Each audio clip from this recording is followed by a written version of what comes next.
Today, we are playing Rend. If you guys don't know what Rend is, I did a video about a year ago on this game. It's a high fantasy, open world survival game with a massive emphasis on co-op gameplay. So, this is like your central hub, where your whole faction comes together and upgrades so you guys can get better gear. So that your whole faction can get better gear. So it's like it's a very team-based game. The whole emphasis of Rend is to encourage you to play with the 20 other people in your faction. There's 3 factions in Rend. And that's the emphasis, is playing with the rest of your faction and building up this community hub. So I wonder how it's going to go, because it's going to be hard in a sandbox game to force people to play a certain way, and of course playing with a lot of strangers that you don't know is going to be pretty hard. And the thing I worry about is that it might be pretty open to griefers. Griefers might be able to come in on another Steam account, join your faction, and then grief your community hub here, because you do have communal storage and stuff. Obviously, look at all this loot. So they could come in and like despawn it all. That's my concern. But the main aim is, with your faction, you have to kill the other factions and fill up this Divinity Stone. So you can see that's 5,100 out of 100,000. I think you deposit souls in here, so I think you get souls obviously from killing other players. I think the first faction to get to 100,000 wins. And I don't know what happens then. I think maybe it resets, but I'm not too sure. I'm not too sure what happens after that. I presume you keep your levels and things like that, because there's a lot of leveling involved, there's a lot of crafting. So I'm going to give you guys a bit of a getting started. So we're getting started fresh on the server, and we are, I think we're in the order, I can't quite remember. Basic survival, social, we are in the order, and there's a lot of people on today. But this game comes out on July 31st, so that's when you guys can get access to it. So first up, it's like your classic survival game. You've got to get your hatchet, of course, by punching trees. So we're going to go punch some trees, harvest some bushes, and get our hatchet and start getting worked up to set up our base. I've played about 6 to 7 hours of this game so far, so I'm getting to sort of know how it works. And I got to say, it's a lot of fun. I really like the PvP in this game. It's like a third-person shooter game.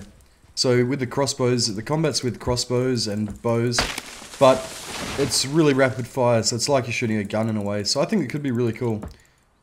I really love a PvP survival game that's got skill to it, like Rust, or Ark doesn't really. Ark's like mostly just who's got the better gear and can grind the most. That's the problem with Ark, so hopefully this game doesn't suffer from that fate. But when you join, you want to just punch those trees and harvest these bushes. And steer clear of the pigs, because they will try and munch you. Pigs' bites actually really hurt. Like, they have a really strong bite. And then we can make our hatchet with these fiber twines. So you just left click on these. So now we can make a spirit hatchet. And now, our next thing that we want to craft, it's basically a tier system. So you craft this, then you have access to this, and vice versa. So next up we need the roughwood logs. It took me ages. This is the part that took me ages to figure out. I've actually already got these weapons from my previous life, but you actually right click on these trees to get the logs. I didn't realize this for ages. So you right click, and that's how you get logs. And then you can make your mallet. And then from there you can make your spirit pick and your construction hammer, which I don't think I've got my construction hammer with me. I'm going to drop that because I actually don't need it. When you die, you actually get... Oh, I do have a construction hammer. You keep your tools when you die, which is pretty awesome. So you only have to make these once. So once you get the construction hammer, the next thing is your Lesser Divinity Seed. And this is for your personal base.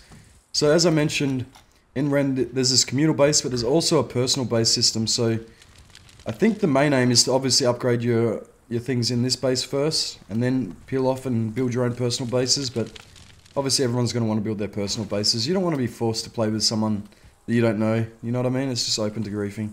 So I'm going to go and show you guys where to get dross metal. I'll show you guys where to get dross metal for the construction hammer. And then we've got to get the sunstone topaz, which is from like a cave.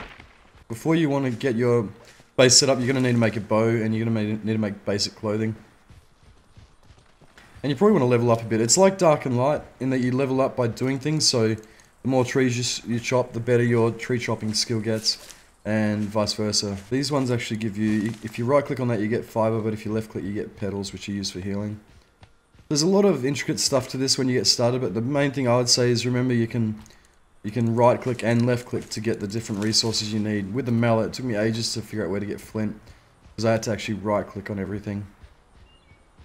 So we're going to get a heap of this together, and then we're going to go to a cave, and I'll show you guys what the caves look like and where to get the metal as well to get started. And then we'll start setting up our little base. And then hopefully we'll go shoot someone in the face, because as you guys know, I love PvP, and that's why I play these games, is to shoot people in the face and have PvP, so hopefully we can get to that. The thing I really like about this game is just how good it looks. They redid the character models, and the building and stuff looks really cool already, so it's really high fantasy. It's quite similar to Dark and Light in some way. There is actually taming too. There's just so much stuff to this game that I'm really looking forward to and that I really like about it. So I can't wait to get to the taming system and all that good stuff, but I think for this episode we'll probably just end up setting up our base. I'm not sure where the other factions are. There are portals around the map that you can jump through, and I think that might take us to them. But I feel like we're pretty, like not very geared up at the moment. So that probably wouldn't go too well. Throw off as many arrows as we can. How many arrows? We got 69. That's sexual. This should be enough to kill the bear. Sometimes there's bears, sometimes there's little bat things in this cave that we need to go to. So these are the personal bases. So this Lesser Divinity Seed is it's basically your land claim. You can see it there in the middle. Then you can build your own personal base. Because when I originally played this game, they didn't have personal base building. So I think a lot of people didn't like that aspect. Like people wanted to be able to build their own base in a survival game. So they went back to the drawing board. They pushed back the release date like a crazy amount. And now they're releasing the alpha again. They were going to release it like a year ago when I first did my video, but it just got pushed back. So I think that's a really good sign that the devs sort of care about their game. So it's actually getting dark now. Which is kind of not good for what we want to do. Oh no, that wolf is still there. It's camping my body. Let's run away from that. I think if you run away, they don't instantly follow you all the time. Does that pig want some too? Okay.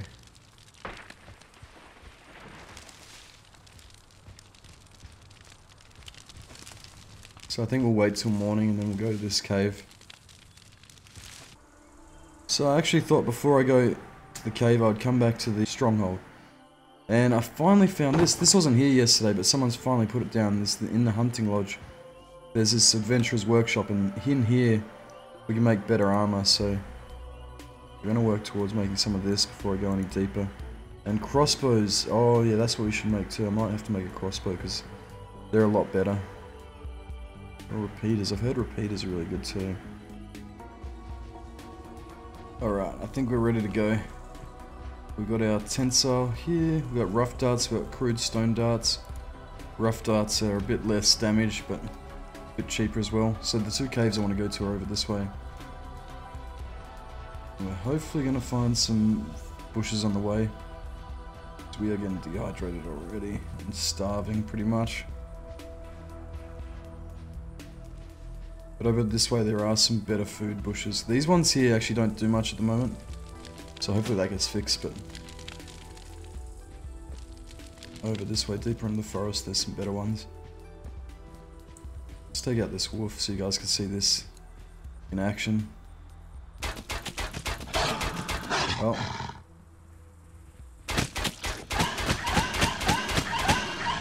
Come on.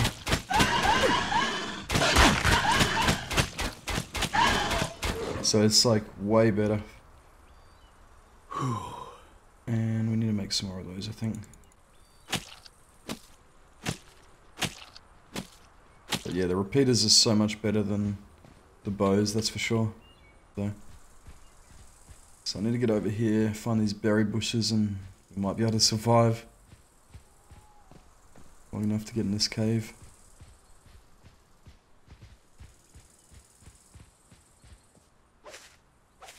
Let's get some more raw fiber. Craft some bandages.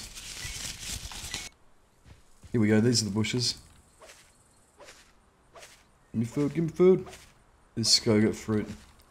These seem to be the Best way to get food and water at the moment, in my opinion. When you start off, at least. Still pretty slow. It's pretty slow going, though. Pretty slow going. So this is the thing that all survival games do that I don't understand. Like, this is just annoying. Just don't make me worry about my food and my water so much. I already understand you're a survival game. You don't need to throw it in my face, you know? I should have made some more repeater ammo, but we should have enough. And when I show you guys this cave, you can kind of glitch it too. Because the bear... There's sometimes bears in them, and sometimes there's like the bat things that I mentioned. But they sort of don't like to leave the cave. So they kind of stay in there. Oh my god, this is actually... outside of the cave. This is the stone thing we're looking for. I didn't actually realize they spawned outside the cave.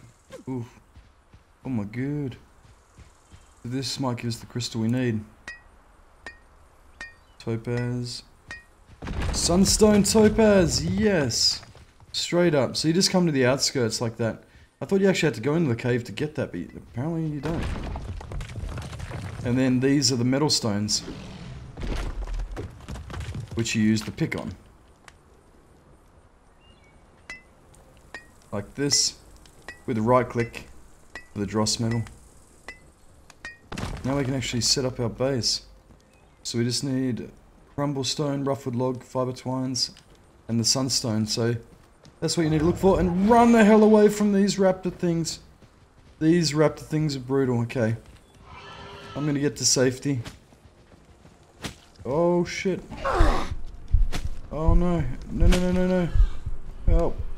Help me. Help me. Oh. Damn, I nearly died. That was so close. Oh my goodness. Okay, let's get back to the safety. Back to the nice lands. Get some more food first. Alright, so I finally figured out how to build. So I can place the foundation down. I think I put this down first. How do I actually place it? Place, left click. Not letting me place it though.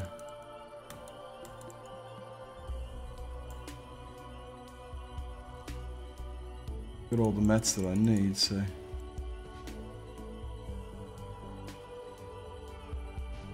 Even though it's green, maybe it's still blocked.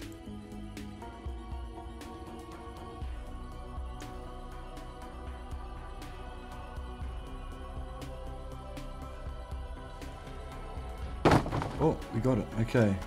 So you press B once you've got your building hammer. So you need this building... Oh, you need your building hammer, which is here. And then you can actually start placing. I think once I've placed that, then I can put my tree on my foundation. So I'm actually going to build at this water because this is going to be a prime spot. So then we put that down there. F for more actions. Permissions. We can change permissions. Place, place, place. So only friends, I think. So you can actually make it so clans and faction people can't get in here. That's good. Okay, so that's one foundation down. I'll actually place here. The area is blocked. No, it's not. Okay, cool. We're built right near this person and near our main base, so that's good. I think this is going to be a good spot to build.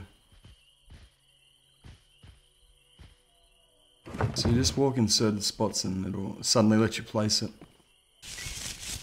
Okay, but overall, this looks pretty cool. So I'm just going to make a small little base to start with. We'll go from there, I guess. We can probably customize this and change it. Crimblestone. So that's how you upgrade it. So this is like the basic part.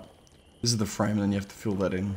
That's an interesting building concept. It's kind of cool. I should probably get this protected because someone can probably access this and change the settings. I'm not too sure how it works. So you can change this though to it. That's a trap door. So I could probably change this into something else. This, change variant. There we go, and then you change it into a door. There we go, it's turned into a doorway. Awesome. And then if I upgrade that, it'll turn into a door. So that's how you do it with, you change the variant. So that's the building system in a nutshell. Obviously from there, I'm not too sure how I think you have to learn the crafting stations. Your personal crafting stations. So you got a personal source, you actually have to research it. So when you farm and stuff in this game at the moment, you come across, I'll show you what you come across. You come across these sparks. And these are what you use to research new things. So, very interesting concept. I reckon this game's got a lot of potential. I'll probably leave it there for this video, and if you guys want to see more, let me know in the comments. And we'll probably go see if we can get some PvP.